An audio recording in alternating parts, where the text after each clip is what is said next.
Assalamualaikum warahmatullahi wabarakatuh. Kami dari kelompok 2, Manajemen Operasi Lanjutan kelas A, akan mempresentasikan tentang laporan analisis penerapan manajemen operasi lanjutan pada PT Pertamina Lubricants. Yang selanjutnya, PT Pertamina Lubricants ini menerapkan 3 strategi, yaitu strategi jangka panjang, jangka menengah, maupun jangka pendek, dengan tujuan untuk agar kapasitas pada PT Pertamina ini terpenuhi di masa yang akan datang. Yang pertama yaitu strategi jangka panjang. Nah, untuk strategi jangka panjang ini, PT Pertamina Lubricants menambah kapasitas produksi serta menjadikan produksi tersebut lebih optimal, efektif, efisien, dan tentunya ramah lingkungan dengan melakukan investasi berkesinambungan untuk modernisasi seluruh produksi unit. Nah, untuk jangka menengahnya, PT Pertamina ini berperan aktif dalam kegiatan asosiasi pelumas di Indonesia untuk mendorong pemberlakuan peraturan standar nasional Indonesia wajib untuk produk pelumas oleh pemerintah. Lalu untuk jangka pendeknya, PT Pertamina ini yang menciptakan pangsa pasar baru di mancanegara maupun di dalam negeri sendiri. Nah, untuk selanjutnya di sini saya akan menjelaskan tentang kapasitas pergudangan pada PT Pertamina Lubricants. Jadi PT Pertamina Lubricants ini mempunyai kapasitas gudang atau fasilitas pergudangan untuk proses penyimpanan yang didukung dengan penerapan manajemen pergudangan modern. Kemudian hal ini juga dilakukan untuk mendukung proses kegiatan pengangkutan, penyaluran, dan pemasaran pada produk pelumas. Nah, dapat dilihat pada slide yang ada di samping saya untuk kapasitas pergudangan Nusantara pada tahun 2017. Nah, jadi total untuk box keseluruhan yaitu sebesar 450.000. Nah, untuk gramnya itu sebesar 167.500. Yang selanjutnya di sini saya akan menjelaskan tentang kapasitas mesin yang ada pada PT Pertamina Lubricants, yaitu kapasitas mesin pada LOBP Plant 1. Nah, jadi LOBP ini kepanjangan dari Lube Oil Blending Plant, yaitu merupakan fasilitas produksi yang terdapat pada PT Pertamina Lubricants unit Jakarta. Nah, di samping saya ini sudah terdapat tabel hasil peramalan produksi produk kemasan 1 liter produksi 1 liter security yang dihasilkan oleh PUJ dari periode 13 sampai dengan 24. Nah, untuk periode 13 ini untuk forecast produk kemasan 1 liter security-nya sebesar 83,180 dan seterusnya sampai dengan periode 24 sebesar 204,828. Jadi jika ditotal semuanya sebesar 1.562.485. Nah, LOBP 1 ini itu merupakan plant production yang berada di PUJ yang terdiri dari 4 tangki blending dan 1 unit filling plant Primopack untuk memproduksi kemasan botol 1 liter security. Di sini juga terdapat kapasitas tersedia dan kapasitas yang dibutuhkan sebenarnya oleh PT Pertamina Lubricants. Yang pertama yaitu kapasitas tersedia. Nah, untuk menentukan kapasitas yang tersedia ini, PT Pertamina Lubricants menggunakan metode RCCP atau kepanjangan dari Rokat Capacity Planning. Cara penghitungannya sebagai berikut yang ada di slide berdasarkan data-data yang sudah ada pada PT Pertamina Lubricants. Nah, untuk stasiun kerja 1 itu kapasitas yang tersedia itu 543,31 jam per bulan. Nah, untuk stasiun kerja yang kedua itu 182,28 jam per bulan. Yang selanjutnya di sini saya akan menjelaskan tentang kapasitas yang dibutuhkan oleh PT Pertamina Lubricants unit Jakarta ini. Di samping saya itu sudah terdapat rekapitulasi waktu operasi mesin pada plant LOBP 1 yang terdapat pada PUJ atau Pertamina unit Jakarta. Selanjutnya untuk perhitungan kapasitas yang dibutuhkan antara stasiun kerja 1 yaitu blending pada LOBP 1 dan stasiun kerja 2 pada line filling Primopack itu dihitung dengan sendiri-sendiri. Nah, di samping saya ini sudah terdapat hasil rekapitulasi kapasitas mesin handling pada SK1 maupun line filling pada SK2. Nah, untuk bulan Agustus 2020 periode 13 itu kapasitas SK1 yang dibutuhkan per jamnya yaitu 137,38 jam. Dan seterusnya sampai Juli 2021 pada periode 24 yang dibutuhkan yaitu 338,30 jam. Nah, untuk rekapitulasi kapasitas mesin filling pada SK2, di sini juga terdapat bulan Agustus 2020 sampai dengan Juli 2021. Nah, untuk Agustus 2020 pada periode 13 itu yang dibutuhkan untuk SK2 yaitu 289,89 jam, dan seterusnya sampai dengan Juli 2021 periode 24 yang dibutuhkan yaitu sebanyak 713,86 jam. Iya, selanjutnya perencanaan agregat Pertamina Lubricants, di mana di sini terdapat data peramalan permintaan atau target produksi untuk tahun 2016, yakni produksi litos sebagai kemasan dari Pertamina Lubricants, di mana di sini terdapat data total permintaannya itu yang diharapkan sebesar 3.495.000 dalam 1 tahun dengan jumlah hari kerja totalnya 250 hari. Dan di sini kita harus tahu berapa jumlah produk yang akan dihasilkan di setiap bulannya. Jadi diketahui dengan cara jumlah produk per bulan, jumlah produk yang akan diproduksi atau diharapkan dibagi jumlah hari kerja setiap bulan. Contohnya pada bulan Januari yakni 250.000 dibagi 22 hari, diketahui 11.364 produk.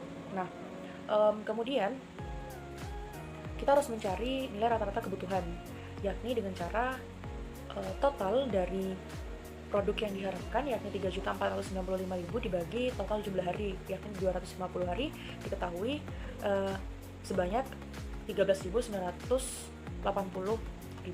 Nah, karena ini menggunakan metode grafik, jadi kita harus menggambar grafik dengan garis putus-putus, di mana garis putus-putus pada grafik atau diagram itu menyatakan tingkat produksi yang diperlukan untuk memenuhi rata-rata permintaan selama 1 tahun pada data ini.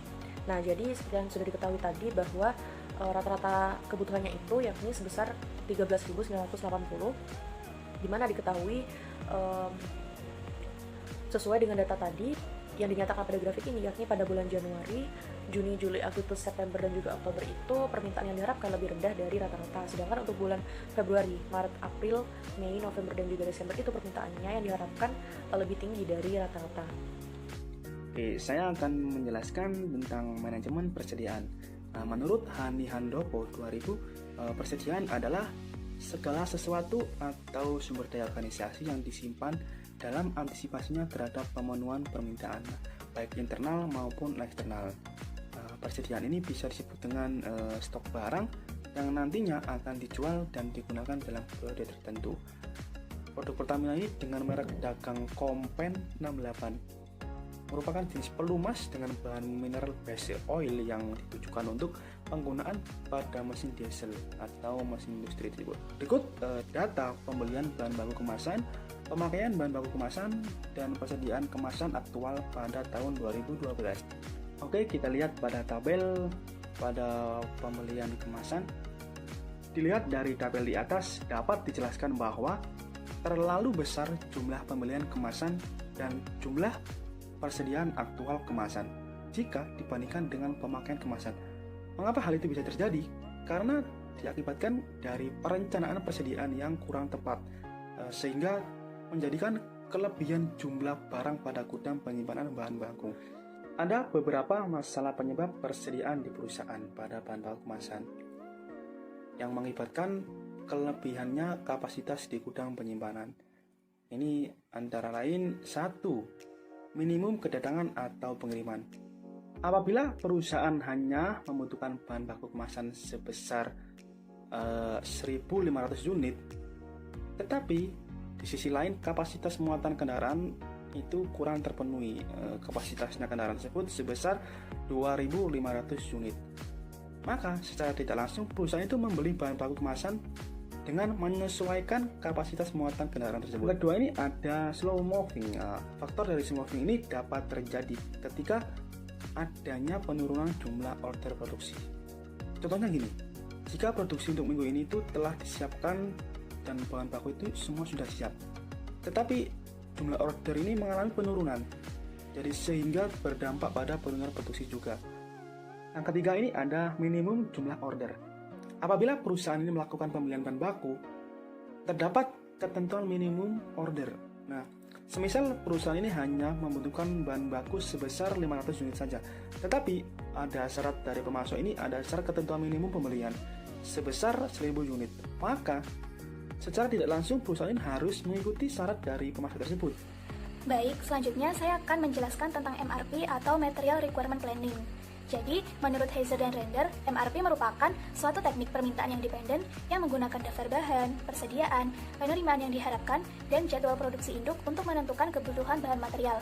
Nah, di sini saya menganalisis MRP pada Pertamina Lubricants unit Gresik. Nah, jadi di Pertamina Lubricants ini ada dua departemen yang saling berhubungan dalam menjalankan kegiatan produksi. Untuk departemen yang pertama, yaitu ada Departemen Lube Oil Blending Plan atau LOBP. Nah, ini tuh bertanggung jawab dalam melakukan penjadwalan produksi harian dari program produksi bulanan yang telah ditetapkan oleh Pertamina Pusat. Untuk departemen yang kedua, yaitu ada Departemen Material Warehouse atau MWH. Nah, di sini mengubah MPS menjadi rencana kebutuhan material. Nah, di material untuk bahan pembuatan pelumas ada dua jenis, yaitu bahan utama berupa base oil dan aditif, dan bahan penunjang, salah satunya berupa botol kemasan ukuran 1 liter. Nah, di sini sebelum menentukan MRP, harus diketahui dulu data-data pada produksi pelumas terlebih dahulu. Untuk data yang pertama, yaitu ada data program produksi pelumas. Jadi pada tabel ini ada beberapa merek pelumas, diantaranya ada Enduro, Meditran, Mesran, Mesrania, dan Prima. Nah, di sini program produksinya sangat bervarian, sampai ditemukan hasil yaitu ada 2.110.060 botol. Data yang kedua yaitu data mesin produksi. Jadi sebelum menentukan MPS juga harus diketahui data mesin produksinya. Nah, pada tabel ini ada ukuran botol yaitu sebesar 1 liter, untuk mesin yang digunakan yaitu FL1, kapasitas maksimumnya ada 44.000 botol, dan minimum batch botolnya ada 8.000 botol. Untuk data yang terakhir yaitu ada data kedatangan botol. Jadi pada tabel ini ada dua versi, yaitu dari versi supplier dan juga dari versi production unit Gresik. Nah, di versi supplier ini ada tanggal pengiriman, ada kuantitas, dan juga ada tanggal penerimaan. Nah, di versi production unit Gresik ini ada tanggal penerimaan dan juga ada lead time atau waktu tunggu dalam satuan hari. Nah, dari data-data yang sudah saya jelaskan dapat diketahui bahwa Pertamina Lubricants unit Gresik ini menetapkan hari kerja per minggunya itu selama 5 hari. Namun, apabila program produksi bulanan tidak terpenuhi, maka akan mengoperasikan hari Sabtu dan hari Minggu sebagai hari kerja. Nah, selain itu dapat dilakukan berbagai simulasi, diantaranya yang pertama yaitu simulasi pemesanan barang. Jadi pertama-tama itu menghitung dulu kebutuhan botol kemasan untuk 3 hari ke depan. Nah, di jumlah pemesanan ini tuh tidak hanya untuk memenuhi kebutuhan produksi, tetapi juga untuk memenuhi jumlah buffer stok yang harus dimiliki setiap periodenya. Untuk simulasi yang kedua yaitu ada simulasi kedatangan barang. Nah, pada simulasi ini itu meliputi dua hal yang penting, yaitu ada kapan barang yang dikirim supplier diterima oleh perusahaan, kemudian ada berapa banyak kuantitas yang dikirimkan oleh supplier. Simulasi yang ketiga yaitu ada simulasi rencana produksi persediaan. Jadi di simulasi ini tuh ada dua kondisi, yaitu kondisi yang pertama, jika jumlah stok kurang dari minimum batch. Nah, pada kondisi ini tuh produksi tidak dapat dilakukan karena mesin membutuhkan setidaknya botol kemasan sebesar minimum batch untuk melakukan eksekusi rencana produksi. Nah, untuk kondisi yang kedua yaitu stok botol kemasan lebih besar dari minimum batch, namun kurang dari jumlah kebutuhan produksi. Jadi pada kasus ini tuh produksi tetap mampu untuk melakukan eksekusi rencana produksi, namun tidak semua rencana produksi dapat dieksekusi sesuai dengan rencana awal. Simulasi yang terakhir yaitu ada simulasi rencana reschedule. Jadi untuk program rescheduling ini dilakukan ketika terjadi kondisi stock out pada botol kemasan, sehingga perusahaan ini harus menggeser rencana produksinya. Nah, hal ini tuh dilakukan terhadap MPS yang telah dibuat dengan cara menggeser mundur rencana produksi selama 1 hari ketika terjadi kekurangan stok dan mengisi sisa kapasitas dengan botol kemasan warna lain. Penerapan metode just in time ini sangat cocok digunakan untuk pengelolaan persediaan bahan baku kemasan pada PT Pertamina Lubrikan karena memenuhi beberapa karakteristik dari penggunaan metode just in time. Karakteristik just in time yang sudah dipenuhi oleh Pertamina Lubrikan antara lain jumlah supplier yang sedikit dan terjadinya transaksi yang berulang dengan supplier yang sama. Dengan kata lain, telah terjadi hubungan erat antara perusahaan dengan supplier karena supplier untuk bahan baku kemasan sudah tetap dan tidak perlu mencari lagi untuk pemasok bahan baku kemasan. Hasil penelitian yang berjudul Analisis Perencanaan Persediaan Bahan Baku Kemasan Produk Pelumas Kompen 68 Drum 209 liter dengan metode just in time di Pertamina Lubrikan menunjukkan bahwa perencanaan dengan metode just in time menghasilkan efisiensi total biaya persediaan sebesar 479.825.865 atau 79,84%, lebih kecil dibandingkan dengan metode perencanaan perusahaan. Ini membuktikan bahwa biaya persediaan dengan metode perusahaan lebih besar jika dibandingkan